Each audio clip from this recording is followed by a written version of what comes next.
Bon dia, noies. Anem a fer una mica de repàs de solitud per veure si d'aquesta manera ho podeu preparar una miqueta bé.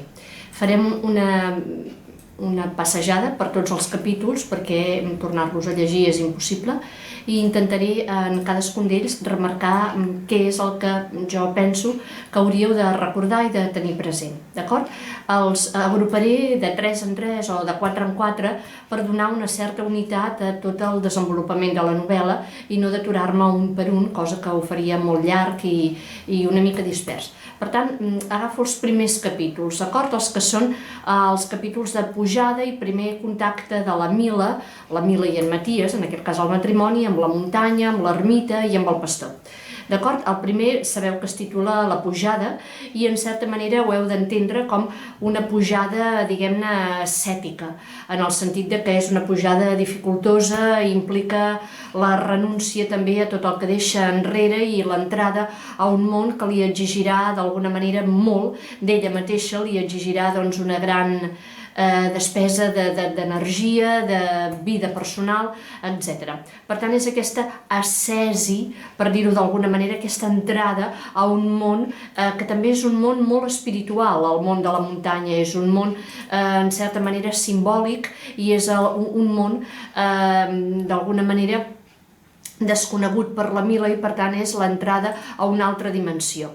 Heu de tenir present aquest valor simbòlic de la muntanya. Recordeu que en el marc del modernisme un dels corrents, el simbolisme, molt present en la novel·la, té en compte aquesta existència de totes les coses que ens envolten, dotades elles, aquestes coses, el món que tenim a l'entorn, dotades d'ànima, de vida pròpia, d'un alenar, d'un palpitar, d'un glatí que només capten alguns. Ja tornem a ser en aquell discurs maragallià, però veurem que aquí és concretat d'una altra manera. La Mila, guiada pel pastor, accedirà als secrets de la muntanya, sovint a través de la paraula inspirada, la paraula viva, que és la llegenda, les rondalles que li explica el pastor.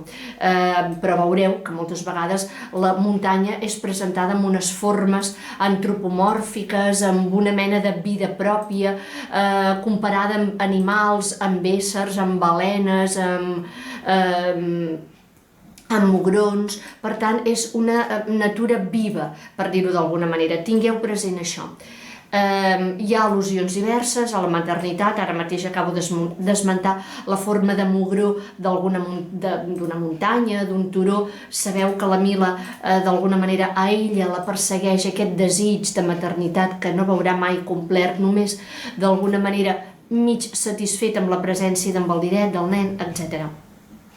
La relació entre la Mila i en Maties ja comença d'alguna manera a presentar-se'ns com una relació estranya, com un matrimoni, diguem-ne, no consumat i no feliç, no satisfet, almenys per part de la Mila, i feu atenció a un detall d'en Maties, la bossa de tabac que sempre porta i que, com diversos elements simbòlics que anirem trobant, aquest n'és un. Per què? Perquè aquesta bossa s'assemblarà molt, li recordarà a la Mila, li recordarà el peu estrany que veurà en la representació de Sant Ponç quan el trobi a l'ermita. I serà per a ella una constatació desagradable, no és una visió feliç ni una visió bonica per a la Mila. I finalment veurem com ja definitivament, un cop ha fet tota aquesta pujada, una pujada dificultosa, feixuga, dura, complicada, doncs un cop l'ha feta s'encararà plenament a una solitud, a la solitud que l'envolta, la negror de les muntanyes, una foscor com d'abisme, que és una solitud que ja prefigura tota la vivència de la Mila a l'ermita i que cristal·litzarà en la solitud final i definitiva de l'últim capítol. Agafeu la pàgina 78, que és la que tanca aquest primer episodi, i els 2 últims paràgrafs fan així. La Mila hi cercà en aquell desert blau la taca alegre d'una fumarola, d'una caseta, d'una figura humana, però no hi descobrí res, ni la més petita senyal que denunciés la presència i la companyia dels homes. Per tant, és un desert, muntanyós però desert. Quina solitud! murmurar, aterrada i sentint que el cor li devenia d'improvís, tant o més obac que aquelles pregoneses.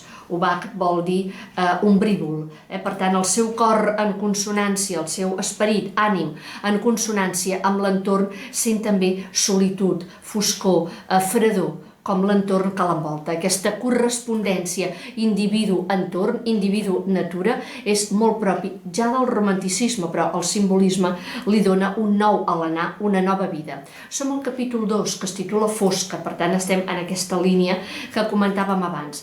Aquí us heu de fixar en els següents elements. Per primera vegada, doncs, coneix el pastor, té una bona impressió, sabeu que el pastor serà per a la Mila una figura protectora, acollidora, serà qui l'endinsarà en els secrets i en els misteris de la muntanya perquè els comprengui, perquè hi accedeixi, perquè l'entengui, perquè pugui viure-la d'una manera feliç i harmònica, però li costarà a la Mila, no és el pastor. Però bé, el pastor serà aquest guia.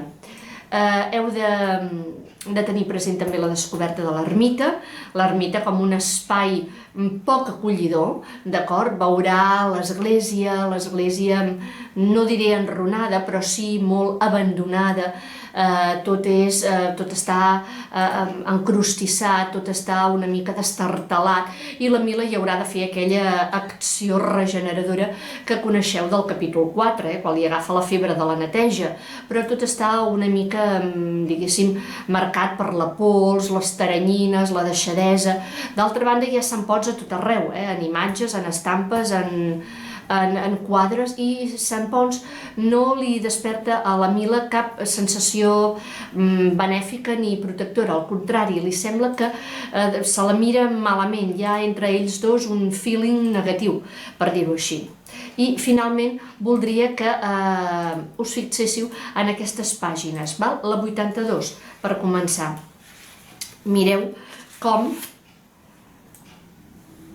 és la primera impressió que té la Mila respecte del pastor. La Mila se'n quedà emprendada, vol dir que li causa bona impressió.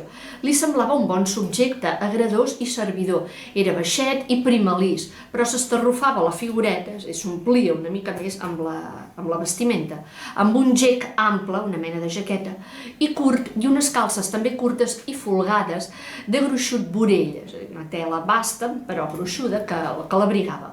Una gorra peluda se li menjava mitja cara i l'altra mitja, neta de pèl, més que afaitada de fresc, semblava barbameca de naixença, és a dir, és un home prim i de rostre net, no barbut. Duia sabates ferrades i penjava reposadament, sabates que li protegien el peu, poderoses per anar per muntanya.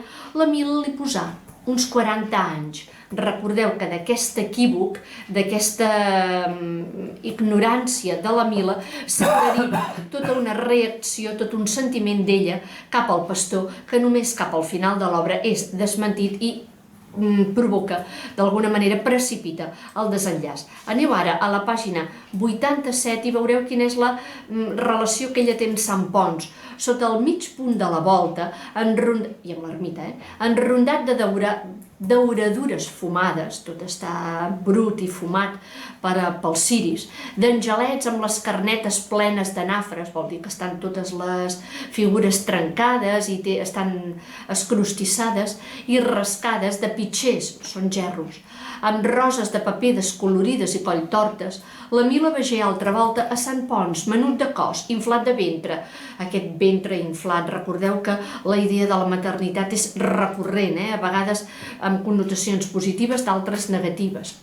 Amb llarga barbassa cendrosa, la mitra al cap, diguéssim, el tocat de bisbe, la crossa a una mà, la crossa és el bàcul de bisbe, l'altra en l'aire amb els dos dits estirats i traient per baix de les vestidures cargolades com si fes un gran tràmpol, vol dir recargolades de la pròpia escultura, molt enrevessat aquesta vestimenta del sant. com si fes un gran tràmpol, un peu llarg, penjant i punxegut que es retirava amb la bossa del tabac d'en Maties quan era buida. Aquella era la terça vegada que veia el sant en poca estona. Abans l'ha vist en un quadre i en una estampa, i mai l'havia trobat tan lleig com ara, amb aquella barba confosa, aquell ventràs de dona grossa i aquell peu estrafet que semblava sobreposat, com si l'haguessin afegit a l'escultura, que no fos natural. A la Mila li feu una estranya impressió desagradosa entre fàstic i angoixa, i mai més recordar si el Pare Nostre que li havia començat a resar d'esma arribar o no a terme, és a dir, no sap si finalment li resa o no aquella pregària al sant, perquè té una impressió dolenta, negativa, no bona del sant. Recordeu que finalment quan s'adorm aquesta primera nit a l'ermita té un somni una mica estrany, és un passatge oníric, n'hi haurà d'altres cap al final de l'obra, però aquest és molt revelador perquè és tota una premonició. Recordeu que somia que té un trau pel damunt de les celles i que el sant li va llançant boletes de galzeran, unes boletes d'una de les plantes que troba pel bosc, i que a ella li fan mal aquestes boletes que li llança. És una manera de preveure tot el mal que vindrà i que d'alguna manera sempre estarà relacionat amb el sant. Tercer capítol, claror. Es lleva l'endemà i el que havia de ser un dia net i resplendent en què la Mila pogués contemplar totes les belleses de la muntanya que ella s'esforça a trobar, d'alguna manera és tot decepció, perquè evidentment és alta muntanya i només hi ha boira, grisor, continua d'alguna manera aquella foscor del dia anterior. No de nit, ara ja és de dia, però la boira no deixa entreveure res d'una manera clara i neta. Però bé, el pastor l'acompanya i fan una visita a l'entorn. Aquest entorn són les aigües del Bram i després el campanar, és a dir, fan una mica de recorregut per l'exterior. Les aigües del Bram representa que són miraculoses. Per primera vegada la Mila entrarà en contacte amb les llegendes i amb les rondalles de la muntanya de la mà del pastor. La primera és l'aigua del Bram, després es parlarà de l'Orifany, és a dir, tot unes formes estranyes que tenen les muntanyes i que les relacionen amb bèsties mitològiques. Però ara com ara som al Bram i aquestes aigües miraculoses d'alguna manera remouen en la Mila el desig de ser mare. Primer perquè per allà es mou amb el diret. Agafeu amb mi la pàgina 105. I en començar la pàgina diu: el vailet s'havia raconat del Bram, és a dir, de les aigües, tota molla a la carota, avespada de fauneta, s'ha entremaliat. La Mila se'l guaità enlluernada, tornant a sentir en ses entranyes l'alenada calda de la febre. Veu el nen i té el desig, o li retorna aquell desig de ser mare.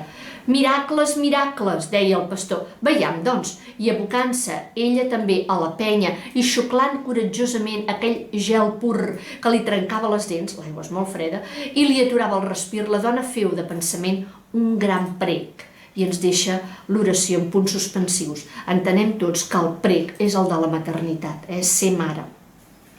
Ja sabeu que només ho podrà ser d'una manera una mica postissa, abocant tot el seu afecte i la seva estimació en el petit, en el diret. D'acord?